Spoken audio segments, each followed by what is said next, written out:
اعوذ باللہ من الشیطان الرجیم بسم اللہ الرحمن الرحیم الرحمن الرحیم، رحمان ہے اور رحیم ہے۔ اب دوبارہ اس کی میں وضاحت نہیں کروں گا۔ مالک یوم الدین، یوم دین کا مختار مطلق ہے۔ دین عربی زبان میں کہتے ہیں بدلے کو، دناہم کما دانو، کما تدینو تو دانو، یہ کہاوت ہے۔ جیسے اردو میں ہم کہتے ہیں جیسا کرو گے ویسا بھرو گے، کما تدینو تو دانو، تو یہ ہے بدلہ۔ اس کا بنیادی مفہوم جو ہے وہ بدلہ ہے۔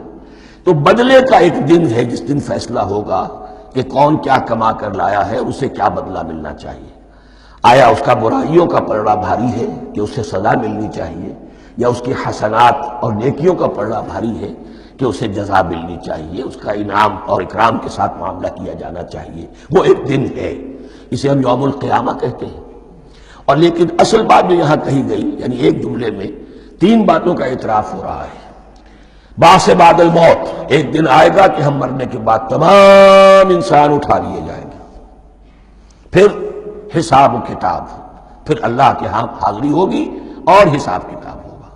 اور تیسرے یہ کہ اس حساب کتاب کے دن کا مختار مطلق اللہ ہے، یعنی کسی اور کو اپنے ذہن میں سہارا بنا کر آپ زندگی گزاریں کہ وہ مجھے چھڑا لے گا، یا وہ ہستی جو ہے اتنی زوردار ہے کہ وہ مجھے بچا لے گی، اس سے اپنے دل کو، اپنے ذہن کو بالکل پاک کر لیجئے۔ مالک یوم الدین، ایک دوسری جگہ پر قرآن میں آیا ہے، اس روز کوئی پکارنے والا پکارے گا لمن الملک اليوم للہ الواحد القہار، آج کے دن کس کا اختیار مطلق ہے؟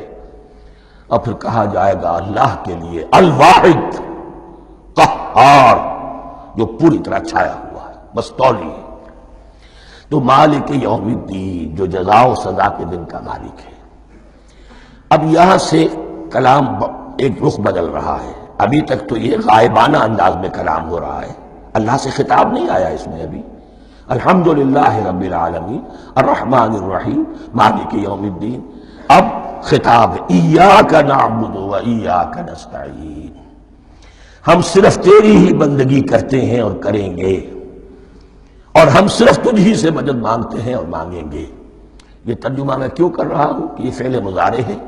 عربی زبان میں فعل مضارع حال اور مستقبل دونوں کو کور کرتا ہے۔